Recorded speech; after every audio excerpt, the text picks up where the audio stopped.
എറണാകുളം കോതമംഗലം കുട്ടമ്പുഴയിൽ കാട്ടാനാക്രമണത്തിൽ യുവാവ് മരിച്ചു. നാഞ്ചേരി സ്വദേശി എൽദോസ് ആണ് മരിച്ചത്. ബസ്സിറങ്ങി വീട്ടിലേക്ക് പോകുമ്പോഴായിരുന്നു സംഭവം. നാട്ടുകാരുടെ പ്രതിഷേധത്തെ തുടർന്ന് 7 മണിക്കൂറിന് ശേഷമാണ് മൃതദേഹം നീക്കം ചെയ്തത്. ആനയെ പിടികൂടി കൊണ്ടുപോകണമെന്നാവശ്യപ്പെട്ട് സ്ഥലത്ത് നാട്ടുകാർ പ്രതിഷേധിച്ചു. എറണാകുളം ജില്ലാ കളക്ടർ കുട്ടമ്പുഴയിലെത്തി 1.5 മണിക്കൂർ ചർച്ച നടത്തിയ ശേഷമാണ് മൃതദേഹം ആശുപത്രിയിലേക്ക് മാറ്റിയത്. നാട്ടുകാർ ഉയർത്തിയ പ്രധാന ആവശ്യങ്ങളും ചർച്ചയിൽ കളക്ടർ അംഗീകരിച്ചു. വിശദാംശങ്ങളുമായി സുധീഷ് ഗോപാലുണ്ട്. സുധീഷ്, എന്തൊക്കെയാണ് വിശദാംശങ്ങൾ? ഇപ്പോൾ പ്രദേശത്ത് പ്രതിഷേധം തുടരുകയാണോ? എന്തൊക്കെയാണ് വിവരങ്ങൾ?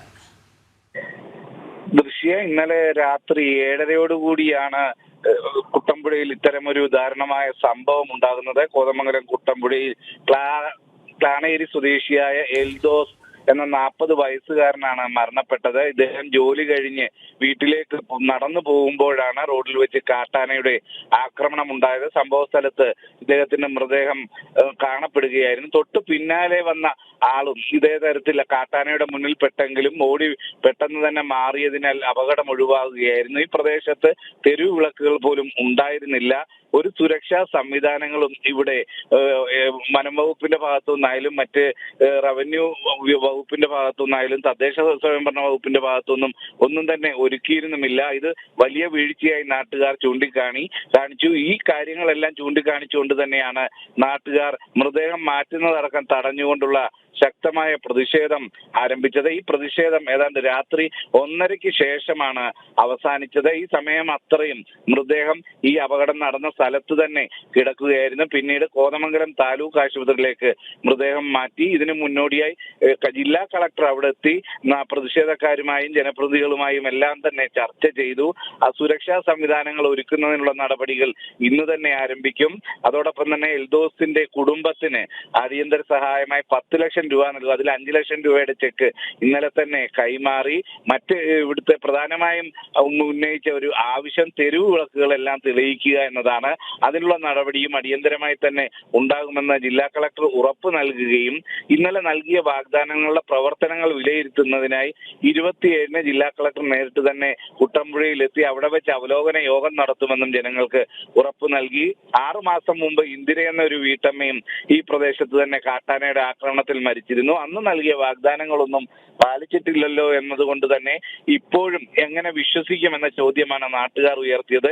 ഈ ഒരു പശ്ചാത്തലത്തിലാണ് എന്തൊക്കെ പ്രവർത്തനങ്ങൾ തുടങ്ങി, എന്തൊക്കെ പുരോഗതിയാണ് ഇന്നലെ നൽകിയ വാഗ്ദാനങ്ങളിൽ ഉള്ളതെന്ന് പരിശോധിക്കാൻ 27-ാം തീയതി കുട്ടമ്പുഴയിൽ വെച്ച് തന്നെ അവലോകന യോഗം നടത്തുമെന്ന് ജില്ലാ കളക്ടർ ഉറപ്പ് നൽകിയത്.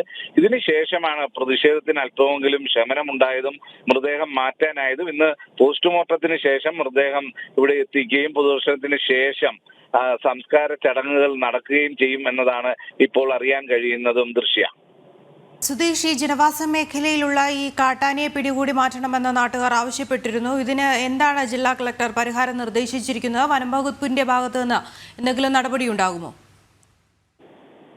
ഇതിൽ വനം വകുപ്പിന്റെ അതോടൊപ്പം തന്നെ RRTയുടെയും എല്ലാം സഹായം തേടും. എന്നാൽ അത്തരത്തിലൊരു സഹായം തേടുമ്പോൾ തന്നെ കാട്ടാന ഈ പ്രദേശത്ത് നിന്നും മാറിയിട്ടുണ്ട് എന്നതാണ് വനം വകുപ്പും മറ്റും ഇന്നലെ അറിയിച്ചത്. അതിന്റെ പശ്ചാത്തലത്തിൽ കാട്ടാനെ പിടികൂടുന്നത് അടക്കമുള്ള കാര്യങ്ങൾ അതിന് ജില്ലാ കളക്ടർക്ക് മാത്രമായി ഒരു ഉറപ്പ് നൽകാൻ കഴിയില്ല. ഇത് ഗൗരവതരമായ സംഭവമാണ് എന്നത് വനം വകുപ്പ് മന്ത്രി തന്നെ ശശീന്ദ്രൻ തന്നെ ഇന്നലെ പ്രതികരിച്ചിരുന്നു. അപ്പോൾ അത് വനം വകുപ്പുമായി കൂടി ആലോചിച്ച് മാത്രം തീരുമാനമെടുക്കേണ്ടതാണ്. അത്തരം കാര്യങ്ങൾ ജില്ലാ കളക്ടർ വനം വകുപ്പുമായി ബന്ധപ്പെടുമെന്ന കാര്യവും ഉറപ്പ് നൽകിയിട്ടുണ്ട്.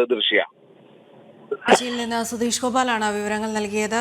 എറണാകുളം കോതമംഗലം കുട്ടമ്പുഴയിലാണ് കാട്ടാന ആക്രമണത്തിൽ ഇന്നലെ രാത്രി യുവാവ് മരിച്ചത്. നാഞ്ചേരി സ്വദേശി എൽദോസ് ആണ് മരിച്ചത്. ബസ്സിറങ്ങി വീട്ടിലേക്ക് പോകുന്ന വഴിക്കിടെയാണ് കാട്ടാനയുടെ ആക്രമണം ഉണ്ടായത്. തുടർന്ന് നാട്ടുകാരുടെ പ്രതിഷേധത്തെ തുടർന്ന് 7 മണിക്കൂറിന് ശേഷമാണ് സംഭവ സ്ഥലത്ത് നിന്ന് മൃതദേഹം നീക്കം ചെയ്യാനായത്.